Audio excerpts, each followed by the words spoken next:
റെവല്യൂഷണറിയുടെ തുടക്കം. മലയാളത്തിലെ ആദ്യത്തെ സിനിമാസ്കോപ്പ് ഫിലിം. അന്ന് സിനിമാസ്കോപ്പിൽ നിർമ്മിക്കപ്പെടുക എന്ന് മാത്രമായിരുന്നില്ല ആ സിനിമയുടെ പ്രത്യേകത. അന്നുവരെ പ്രൊജക്റ്റ് ചെയ്തിരുന്ന തിയേറ്ററുകൾ ഉൾപ്പെടെയായിരുന്നു അന്ന് മാറ്റപ്പെട്ടത്.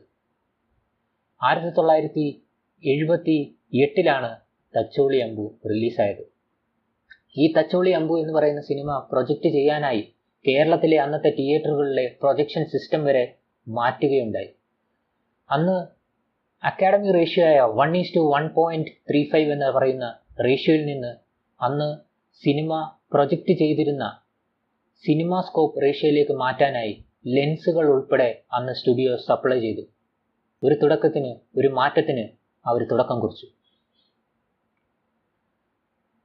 പിന്നീട് 1982 70mm സിനിമ